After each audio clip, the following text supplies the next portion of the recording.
morning students. Today I am going to teach you the class 12th or the class 11th topic, that is error in measurement. Error in measurement. This is the topic in 11th, second chapter. Unit and measurement में ये topic है. इस topic को हम लोग समझते हैं. इससे पहले मैं आपको एक दो बातें बता दूँ. एरर का मतलब होता है मिस्टेक. अगर हम इंग्लिश डिक्शनरी में देखें, इट इज़ अ मिस्टेक. अब जब मिस्टेक है तो there are so many types of mistakes. कैसे मिस्टेक्स? फिजिक्स में कोई भी चीज़ अगर हम मेजर करते हैं तो उसमें हमारे पास गलती होने के बहुत सारे चांसेस क्रिएट होते हैं. अब कैसे गलती? जब हम फिजिक्स पढ़ रहे हैं तो गलतियाँ क्यों होंगी? Very interesting question. तो गलतियाँ जो हो सकती हैं वो कई तरीके से हो सकती हैं. जैसे सपोज करो एनवायरनमेंट कई बार अफेक्ट करता है. कई बार हमारा पर्सनल हम नहीं चाहते वो एक्सपेरिमेंट करना जो हमें करवाया जा रहा है, तो हम क्या करते हैं, कोई भी जो रीडिंग लेते हैं तो उसमें हम गलतियाँ कर देते हैं कि छोड़ो ना, जो हो रहा है हो जाए. तीसरा जो हो सकता है कि क्या पता जो इंस्ट्रूमेंट हम यूज़ कर रहे हो वो इंस्ट्रूमेंट ही गलत हो. तो there are so many mistakes या there are so many errors जिससे हमें फिजिक्स के अंदर ठीक करना होता है, और उसको ठीक करना भी हम लोग सीखेंगे. और एक्चुअल में वो किस तरह से ठीक होता है और कैसे हम लोग उसको परफॉर्म करते हैं. I will teach you everything in this video. So let me explain error in measurement. Error in measurement में there are two types of error. Two types of error only. Number first, systematic error. Systematic error और random error. Systematic error. अब शब्द सही समझ में आ रहा है कि कोई एक ऐसा एरर होगा जो सिस्टमेटिक वे में हो सकता है. सिस्टमेटिक वे मतलब या तो बढ़ेगा या घटेगा. ऐसा नहीं होगा कि घट रहा है या फिर बढ़ रहा है. जैसे सपोज करो मैंने टेम्परेचर मेजर किया. एक एग्जांपल के तौर पर मैं आपको कुछ बताता हूँ. मान लीजिए हमने एक टेम्परेचर मेजर किया. कोई भी मेरे पास एक लिक्विड था, उसमें मैंने थर्मामीटर डाला, मैं टेम्परेचर मेजर कर रहा हूँ. टेम्परेचर मेजर करने के बाद मेरे पास क्या हो रहा है कि फर्स्ट रीडिंग जब मैंने ली तो फर्स्ट रीडिंग में मेरे पास आई जैसे कि 37.2. सेकेंड बार मैंने रीडिंग ली 37.3. फिर मैंने रीडिंग ली 37.4. और एक्चुअल में जो उसका रीडिंग है वो आना चाहिए 37. मैं बार बार देख रहा हूँ कि इसकी वैल्यू बढ़ रही है, बढ़ती जा रही है. इसका क्या रीजन हो सकता है? इसका रीजन एनवायरनमेंट हो सकता है. क्या पता एनवायरनमेंट धीरे धीरे गर्म हो रहा हो. और या उसका ये भी रीजन हो सकता है कि जो लिक्विड आप जिस लिक्विड का आप टेम्परेचर मेजर करना चाहते हैं वो धीरे धीरे गर्म हो रहा हो. There are so many factors. और आप ये देख रहे हैं कि हर बार इसका टेम्परेचर इंक्रीज ही हो रहा है और एक इक्वल मात्रा में हो रहा है. जैसे 0.2 है, 0.3 है, 0.4 है. अगर आप डिफरेंस देखेंगे तो सबका सेम ही होगा. तो इस तरह का एरर जिसमें या तो आपकी वैल्यू इंक्रीज होती चली जाए या आपकी वैल्यू डिक्रीज होती चली जाए in a constant manner, that type of error is known as systematic error. तो यहाँ पर देखिए, systematic error tend to be one direction. मैंने यहाँ पर एक वर्ड लिखा है, systematic error tend to be in one direction. यानी ये एक ही डायरेक्शन में होगा, या तो बढ़ेगा या फिर घटेगा. यानी इसकी वैल्यू पॉजिटिव होगी या इसकी वैल्यू नेगेटिव होगी. इसकी वैल्यू मतलब कभी बढ़ेगी या कभी घटेगी नहीं हो सकता. इसकी वैल्यू या तो बढ़ेगी या फिर घटेगी. नेक्स्ट ये देखिए, सेकंड पॉइंट में यही लिखा हुआ है, it can be either positive और नेगेटिव. इसकी वैल्यू या तो पॉजिटिव हो सकती है या फिर नेगेटिव हो सकती है. थर्ड में वही चीज मैंने बताया आपको कि कभी भी ये पॉजिटिव और नेगेटिव साइमल्टेनियसली नहीं हो सकती. जैसे एक रीडिंग लिया मैंने, मान लीजिए 37.2 आ गया, दूसरी रीडिंग ली 37.1 आ गया, फिर तीसरी रीडिंग ली 37.4 आ गया या 3 आ गया। तो इस तरह का कंडीशन नहीं हो सकता।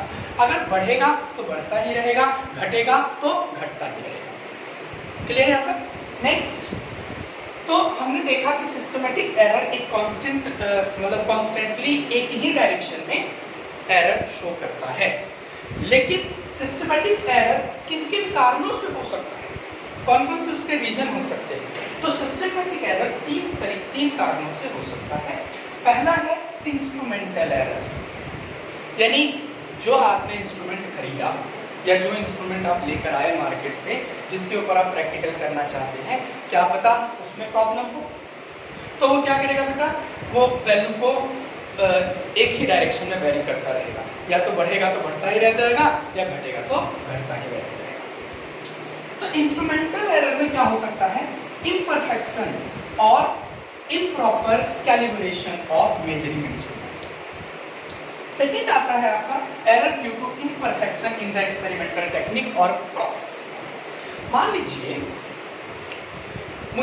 मैंने एक प्रैक्टिकल देखा, मतलब एक प्रैक्टिकल मुझे टीचर ने करवाया, लेकिन मैं क्लास में अटेंटिवली नहीं देख रहा था। ये कई बच्चों के साथ होता है, मैं आपको इसके बारे में पूरे डिटेल में बताता हूँ। तो क्लास में टीचर ने बताया कि भाई इस तरह से ये प्रैक्टिकल होगा, आप इसको दोबारा करेंगे, दोबारा आप परफॉर्म करेंगे तो आपके रीडिंग जो है क्लियरली आ जाएंगे। तो आप इसका ऑब्जर्वेशन टेबल बनाकर और आप कॉपी में लिख लीजिएगा। बट आपका क्या था, आपको क्या लगता है कि ये तो बहुत आसान है, यूट्यूब में देखकर हम इसको सीख लेंगे। क्या होगा, आपने क्लास में तो इग्नोर कर दिया टीचर का, आपने सुना नहीं। आप घर पे गए, घर पे आपने यूट्यूब खोला, यूट्यूब खोलने के बाद जब आपने देखा तो जो आपका इंस्ट्रूमेंट, आपके स्कूल में जो इंस्ट्रूमेंट था, यहाँ पर है तो वही इंस्ट्रूमेंट, लेकिन उसके अंदर जो उसका जो लीस्ट काउंट है या उसका बनने का डिज़ाइन है, there are so many differences. हर लैब अलग अलग तरीके का अपना इंस्ट्रूमेंट तैयार कर सकता है या तैयार करता है। अब क्या हो, अब आपने यूट्यूब देख तो लिया कैसे भी करके, यूट्यूब से वीडियोस देख ली, देखने के बाद आप दोबारा स्कूल के अंदर आए, स्कूल में आने के बाद आपने उस एक्सपेरिमेंट को करने की कोशिश की। अब आपने देखा कि वहाँ तो कोई और इंस्ट्रूमेंट था, आपके लैब में उसी तरीके का कोई दूसरा इंस्ट्रूमेंट है। अब क्या होगा, अब आप प्रैक्टिकल तो करेंगे लेकिन गलती होने के चांसेस आपके बढ़ जाएंगे। तो इसका मतलब आपने देख लिया है वीडियो, लेकिन you don't know the procedure, you don't know the procedure. जब आप प्रोसीजर के बारे में बात करते हैं, अब प्रोसीजर आपको आता ही नहीं है, तो आप किस तरह से प्रैक्टिकल को करेंगे? तो यू कांट डू प्रैक्टिकल। फिर क्या होगा, मिस्टेक्स होंगी, गलतियां होंगी, और आप जितने भी आप ऑब्जर्वेशंस लेंगे वो सारे मिस्टेक्स, वो सारी गलतियां ही होंगी। तो it means you can say that error due to imperfection in the experiment technique और प्रोसीजर। थर्ड जो कारण हो सकता है एरर का, सिस्टमैटिक एरर का, that is personal error. Personal error is very very important. कुछ ऐसे भी होते हैं जिनको करना ही नहीं है। हम फिजिक्स में प्रैक्टिकल जी क्या करेंगे, प्रैक्टिकल कौन सा हमारा जी मेंस या नीट में पूछा जाता है, तो छोड़ देते, छोड़ो सर नहीं करेंगे। लेकिन नहीं, जैसे ही आप हायर क्लासेस में जाएंगे, इंजीनियरिंग में जाएंगे, तो कुछ ऐसे इंस्टीट्यूट्स हैं या कुछ ऐसे बड़े बड़े यूनिवर्सिटीज़ हैं जो प्रैक्टिकल के मार्क्स को भी कंसीडर करते हैं। तो यहाँ पर पर्सनल एरर का कंसेप्ट आ जाता है। आपका मन नहीं है, आप बार बार कर रहे हो, गलती हो रही है और करना ही नहीं चाहते, एक्चुअल में करना ही नहीं चाहते। टीचर आपको 50 बार बता दिया कि बेटा इसको इस तरह से हैंडल करो और इस तरह से आप इस प्रैक्टिकल को परफॉर्म कीजिए, आपका मन नहीं है तो नहीं है। तो it means that kind of error is known as personal error. Third जो आपका आता है that is random error. Random error, इसमें कुछ भी हो सकता है। रैंडम एरर कुछ भी का क्या मतलब है, यहाँ पर पॉजिटिव वैल्यू भी आ सकती है, नेगेटिव वैल्यू भी आ सकती है। जैसे इसमें वैल्यू बढ़ भी सकती है, इसमें वैल्यू घट भी सकती है, दोनों साथ में भी आ सकते हैं, बढ़ भी सकती है, घट भी सकती है। तो ये होता है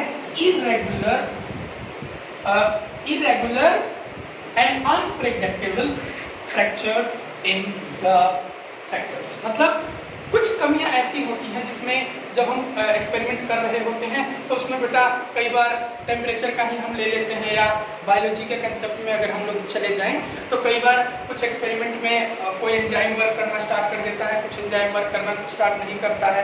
तो मतलब इस तरह के कुछ एक्सपेरिमेंट ऐसे होते हैं जिसमें एनवायरमेंटल या एनवायरनमेंट बहुत इंपॉर्टेंट फैक्टर रोल प्ले करता है।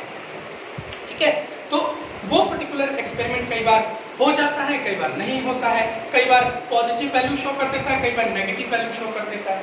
तो ऐसी इरेगुलरिटी को हम लोग रैंडम एरर के नाम से जानते हैं। तो रैंडम एरर ये भी कई तरीके का हो सकता है, लेकिन हम इतना डिटेल में नहीं जाएंगे। ठीक है, थैंक यू सो मच।